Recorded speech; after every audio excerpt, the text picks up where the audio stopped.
वक्त अगर दर्द लाया है तो दवा भी जरूर लाएगा।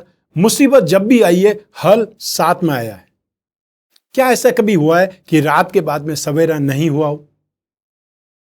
जीवन में कई बार हम बड़ी बड़ी परेशानियों से यूं निकल जाते हैं मानो कोई है जो हमारा साथ दे रहा है। उसी अदृश्य शक्ति को हम परमात्मा कहते हैं। नमस्कार, मैं हूं कमल श्रीमाली। आप सभी का बहुत बहुत स्वागत करता हूं आपके अपने चैनल में और हमारे जीवन को सबसे अधिक प्रभावित करने वाले बृहस्पति देव के कुंभ राशि में प्रवेश के इस विशेष एपिसोड में। यह एपिसोड आपकी राशि, नाम राशि अर्थात मून साइन पर आधारित है। इस एपिसोड में हम धनु राशि पर बृहस्पति के गोचर परिवर्तन का क्या असर पड़ने वाला है, इसके बारे में ही विश्लेषण करेंगे और किसी ग्रह के बारे में नहीं। क्या आप धर्म, अर्थ, काम और मोक्ष यह 4 प्रकार के पुरुषार्थ प्राप्त करना चाहते हैं? क्योंकि Brihaspati 1st house, 5th house, 9th house और 10th हाउस भावों के अर्थात 4 भावों के कारक ग्रह हैं। इन 4 भावों में स्थित बृहस्पति व्यक्ति को, जातक को धर्म, अर्थ, काम और मोक्ष यह 4 प्रकार के पुरुषार्थ प्रदान करते हैं। बृहस्पति मनुष्य की भौतिक क्षेत्र में उन्नति ही नहीं करते बल्कि आध्यात्मिक क्षेत्र में भी ज्ञान की चरम सीमा पर, हाईएस्ट एक्सट्रीम पर पहुंचा देते हैं। जीवन के महत्वपूर्ण विषयों पर बृहस्पति देव का अधिकार है, जैसे शिक्षा, विवाह, संतान, धर्म, धन, परोपकार। जीवन के इन पक्षों से संतुष्ट व्यक्ति निसंदेह भाग्यशाली होता है। एक महत्वपूर्ण ग्रंथ के श्लोक में वर्णित है कि ब्रह्मा जी ने कष्ट और दुख इन दोनों के भवसागर को पार करने के लिए बृहस्पति और शुक्र नामक 2 चप्पू बनाए। इनकी सहायता से व्यक्ति दोष रूपी समुद्र को पार करके दूसरे किनारे तक पहुंच सकता है जहां शुभ कर्म है। अतः सात्विक गुणों के प्रदाता बृहस्पति देव ही है। पौराणिक शास्त्रों के अनुसार बृहस्पति ग्रह ब्रह्मा जी का भी प्रतिनिधित्व करते हैं, रिप्रेजेंटेशन करते हैं। शास्त्रों में बृहस्पति देव को शील और धर्म का अवतार माना गया है। बृहस्पति देव को वैदिक ज्योतिष में आकाश तत्व इनका स्वामी माना गया है। इनका गुण विशालता, विकास और व्यक्ति के जीवन में विस्तार का संकेत होता है। बृहस्पति पिछले जन्मों के कर्म, धर्म, दर्शन, ज्ञान और संतानों से संबंधित विषयों के संतुलन का भी प्रतिनिधित्व, रिप्रेजेंटेशन करता है।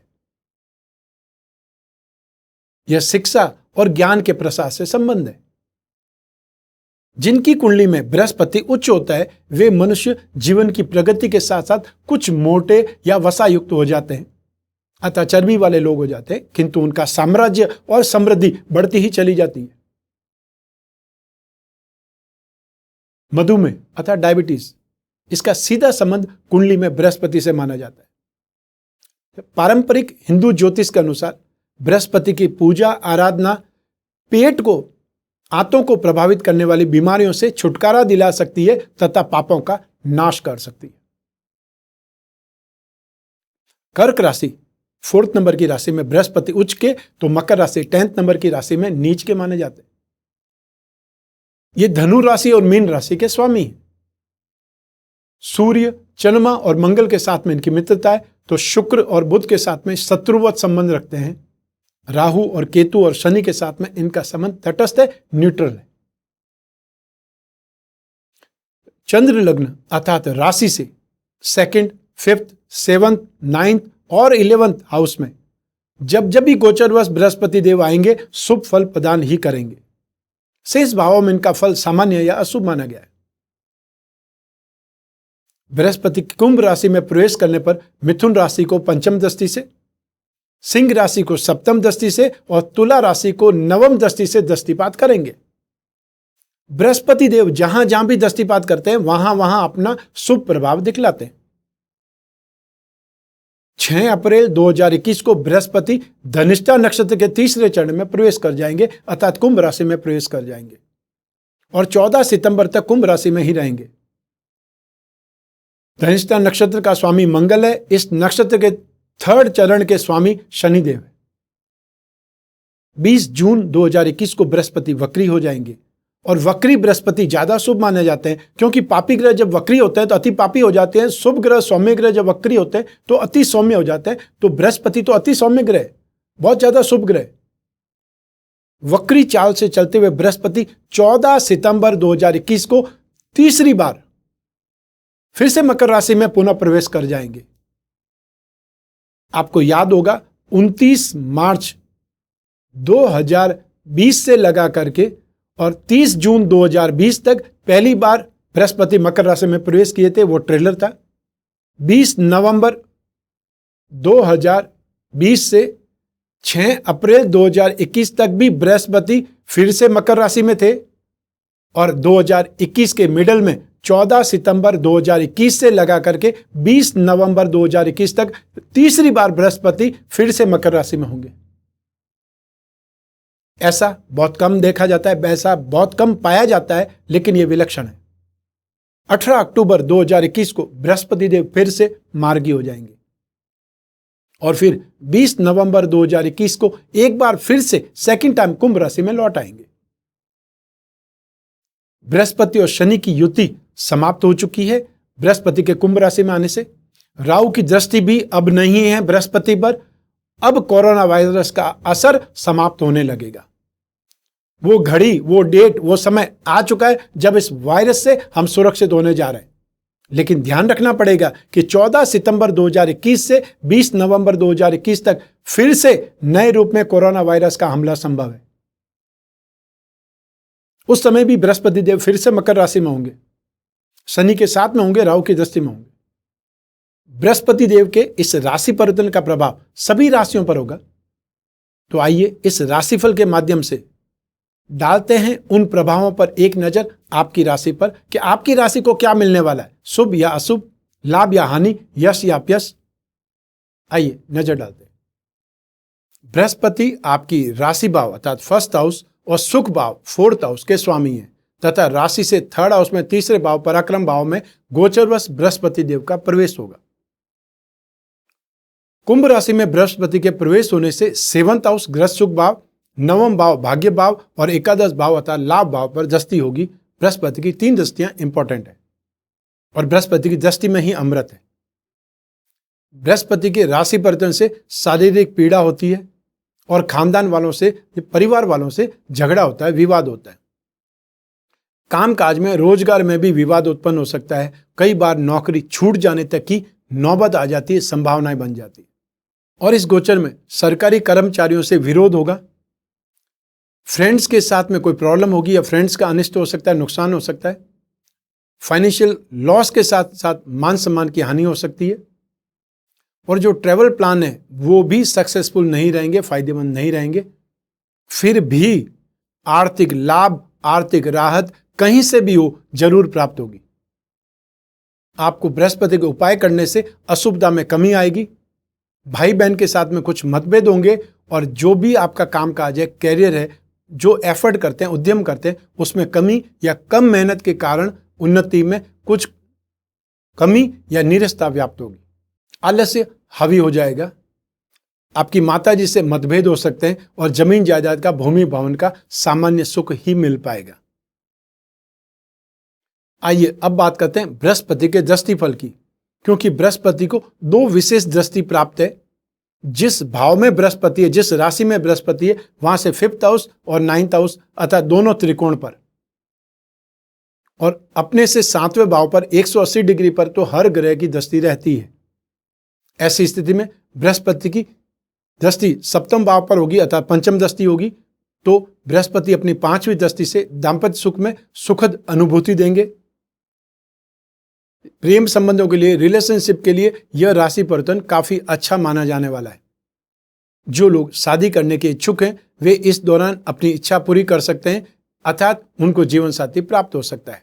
आपको इस गोचर में शादी का प्रस्ताव मिल सकता है, फाइनल हो सकता है और फिर नवंबर के बाद में विवाह के योग बन जाएंगे। आपके कार्य व्यवसाय में संघर्ष से, मेहनत से सफलता मिलेगी और इस समय में परिवार के सदस्यों के साथ में आपसी समझ को बढ़ाना पड़ेगा। जीवन साथी को स्वास्थ्य में खतरा बढ़ सकता है, लेकिन पड़ोसियों के साथ में संबंध खराब हो सकते हैं। आइए अब बात करें बृहस्पति 7वीं दृष्टि जो कि भाग्य भाव पर है। बृहस्पति 7वीं दृष्टि से भाग्य की वृद्धि करेंगे। धार्मिक प्रवृत्तियां जागृत होंगी और धर्म कर्म का पालन करेंगे, और इससे समाज में आपका यश और मान सम्मान की वृद्धि होगी या मान सम्मान की प्राप्ति होगी। विद्यार्थियों के लिए, स्टूडेंट्स के लिए, हायर एजुकेशन के लिए या अन्य कोई कोर्स करने के लिए जो भी इच्छुक हैं, उनको सक्सेस का ये समय है। आपको एक चीज के साथ में दूसरी चीज की प्लानिंग जरूर करनी चाहिए। जो भी आपको अपने आप को इंप्रूव करना है उसके लिए जरूर ट्राई करें। न्यू प्लानिंग्स में व्यवधान और मानसिक रूप से अशांति मिलेगी। अदालत से संबंधित मामले हैं या उनमें उलझे हुए लोग अगस्त से नवंबर के बीच में ही समाधान की उम्मीद कर सकते हैं। स्वास्थ्य के लिहाज से थोड़ा नाजुक और सतर्क रहने का समय है। घुटने की रिप्लेसमेंट की सर्जरी कोई कराने वाले हैं तो उनके लिए सही समय है। आइए अब बात करें बृहस्पति की नवम दृष्टि, जो कि लाभ भाव पर है, अर्थात 11th हाउस पर है। बृहस्पति नौवीं दृष्टि से आमदनी के मार्ग में रुकावटों को दूर करेंगे और अच्छी सक्सेस देंगे। अपनी मेंटल एबिलिटी से, मानसिक शक्ति से आप कैरियर में इंप्रूवमेंट हासिल करेंगे। लेकिन जो कारोबारी यात्राएं हैं वो ऐसे ही चली जाएगी, निष्फल चली जाएगी। जो जॉब वाले हैं उनका नई जगह पर ट्रांसफर हो सकता है, और जो लोग स्पोर्ट्स में या फिर एक्टिंग से जुड़े हुए हैं उन्हें नए काम शुरू करने से पहले 2 बार सोचना चाहिए। और जो भी लोग कर्ज के लिए अथवा लोन के लिए अप्लाई करते हैं उस समय आपको गंभीरता से सोचना पड़ेगा, अन्यथा आप इसे चुकाने में विफल हो सकते हैं।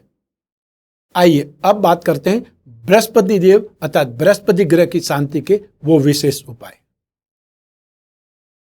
अगर आप बृहस्पति के गोचर के दुष्प्रभाव से पीड़ित हैं तो अब मैं जो आपको उपाय बताने जा रहा हूं वो आपको जरूर करने चाहिए, अवश्य ही करने चाहिए। सबसे पहले आपको दशावतार विष्णु कवच धारण करना चाहिए, अथवा लक्ष्मी नारायण कवच धारण कर सकते हैं, या आप दोनों का एक साथ में भी कवच बना करके धारण कर सकते हैं, यह ज्यादा अच्छा होगा। बृहस्पति देव का रत्न है पुखराज, और पुखराज ज्यादा महंगा भी होता है, हर कोई व्यक्ति अफोर्ड नहीं कर सकता है, तो उसकी जगह पे सुनहला अर्थात गोल्डन टोपाज पहन सकते हैं। बृहस्पति ग्रह के यंत्र की अंगूठी बना करके धारण कर सकते हैं, या जो पैंडल पहनना चाहें वो बृहस्पति ग्रह के यंत्र के साथ में पुखराज या सुनहला जड़वा करके धारण कर सकते हैं। बृहस्पति ग्रह का पिरामिड या नवग्रह पिरामिड अपने शयन कक्ष में जहां आप सोते हैं वहां साइड टेबल पर रखें या उस रूम में रखें। इससे आपकी माइंड, बॉडी और सोल, इन 3 चीजों पर नेगेटिव असर नहीं होगा, प्रतिकूल असर नहीं होगा। और जब भी ग्रह चेंज होते हैं सबसे पहले उसका असर आपकी मन, मस्तिष्क पर, बुद्धि पर होता है, उसके बाद में शरीर पर होता है। तो शरीर पर और बुद्धि पर असर को नहीं होने दिया जाए तो व्यक्ति सुरक्षित रहेगा। इसके अलावा पारद विष्णु प्रतिमा घर की पूजा में स्थापित करके नित्य उस पर अभिषेक करना है। जल में थोड़ा सा इत्र की 1-2 बूंद डाल करके, और या फिर पानी और दूध में केसर मिला करके उसका अभिषेक कर सकते हैं। और अभिषेक करते समय ओम नमो भगवते वासुदेवाय इस मंत्र का मनी मन उच्चारण करते रहें। और या फिर आपको कोई स्तोत्र आता है, पुरुष सूक्त आता है, जैसे श्री सूक्त लक्ष्मी का होता है तो पुरुष सूक्त विष्णु भगवान का है, वो सूक्त का उच्चारण कर सकते हैं, या कोई म्यूजिक इक्विपमेंट के थ्रू उसमें ऑन कर सकते हैं, प्ले कर सकते हैं, जिससे वो सूक्त का उच्चारण होता रहेगा और आप अभिषेक करते रहेंगे। बृहस्पतिवार के दिन, गुरुवार अर्थात थर्सडे, गाय को गुड़ या केला खिलाएं।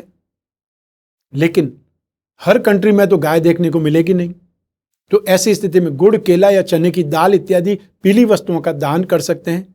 यदि ये भी आपकी कंट्री में संभव नहीं है तो फिर कोई ऑर्फन हाउस में, कोई भी ऐसी जगह पर जहां गरीबों को कुछ न कुछ खाना फ्री में खिलाया जाता है, वहां पर ये चीजें आप भेंट कर सकते हैं, अवेलेबल करा सकते हैं उनको। आइए अब बात करें मंत्र जाप की, क्योंकि ये मंत्र जाप हर कोई व्यक्ति कर सकता है और इसमें कोई पैसा नहीं खर्च होने वाला है। इन मंत्रों में से किसी भी एक मंत्र का आप जाप कर सकते हैं। सबसे पहले एकाक्षरी मंत्र, अतः जो एक अक्षर का मंत्र होता है वो है ओम ब्रह्म बृहस्पते नमः, ओम ब्रह्म बृहस्पते नमः। और दूसरा है बीज मंत्र, ओम ग्राम ग्रीम ग्रौम सह गुरुवे नमः। इस मंत्र का जाप कर सकते हैं। तो इस प्रकार से जिन राशि को बृहस्पति का गोचर फल प्रतिकूल सिद्ध होता है, या जिनको आराम नहीं मिलता है, जिनको शुभ फल नहीं मिलते, वो बृहस्पति का उपाय करें। ये जो उपाय मैंने बताया उसमें से जो भी हो सकता है यथा सामर्थ्य, यथा संभव वो करने का प्रयास करें। ये था सिर्फ एक ग्रह का राशिफल या एक ग्रह का गोचर फल जो है बृहस्पति। लेकिन आपकी कुंडली में तो 9 ग्रह हैं, आपकी राशि से बृहस्पति कहाँ है ये मैंने बतलाया, लेकिन आपकी राशि से राहु कहाँ है, शनि कहाँ है, दूसरे ग्रह कहाँ है, क्योंकि 9 ग्रह हैं और आप जब ये एपिसोड देख रहे हैं तब भी प्लेनेट तो अपनी स्पीड से मूव कर रहे हैं। तो ऐसी स्थिति में आपकी जन्म कुंडली में दशा क्या है उसका इंपैक्ट सबसे ज्यादा पड़ेगा। 50% इंपैक्ट दशा का है और 50% गोचर का है। यदि आपको दशा शुभ है और गोचर नेगेटिव हो जाता है तब भी कोई न कोई स्थिति में कंपनसेट हो जाएगा, और या आपकी दशा नेगेटिव है और गोचर अच्छा आ जाता है तो उसका भी कुछ न कुछ कंपनसेशन आपको मिलेगा। तो ऐसी स्थिति में यदि आपकी समस्याएं गंभीर है, आपकी विवाह, संतान, फाइनेंस या फिर जो पेरेंटल प्रॉपर्टी है उससे रिलेटेड कोई भी प्रॉब्लम है, ऐसी स्थिति में बृहस्पति से संबंधित आपको जानकारी चाहिए। अर्थात आपकी जन्म कुंडली का विश्लेषण करने से आपको इस गोचर से संबंधित ज्यादा फायदा मिल सकता है, या आपको क्या उपाय करना चाहिए, कौन से ग्रह का उपाय करना चाहिए, कहां तक समय नेगेटिव है, ये सब कुछ आपको पता पड़ सकता है। और ऐसी स्थिति में स्क्रीन पर दिए हुए नंबर पर आपको अपॉइंटमेंट बुक करना चाहिए यदि आप अपनी जन्म कुंडली का विश्लेषण चाहते हैं। और उसके लिए एक छोटा सा प्रोसीजर है, वो प्रोसीजर फॉलो करना पड़ेगा और फिर आप और मैं आपकी कुंडली पर, आपकी समस्याओं पर, आपकी जिज्ञासाओं पर और जो आप पूछना चाहते हैं उन सभी पर बात करेंगे, विश्लेषण करेंगे, चर्चा करेंगे और जो भी उपाय संभव होंगे वो भी मैं आपको बताऊंगा। तो बृहस्पति की गोचर का एपिसोड यहीं समाप्त करते हैं। स्वस्थ रहें, प्रसन्न रहें और सुरक्षित रहें। अपने और अपने परिवार का बहुत बहुत ध्यान रखें। आप सभी को मेरा नमस्कार, बहुत बहुत शुभकामनाएं। ईश्वर आपकी रक्षा करे। बहुत बहुत धन्यवाद।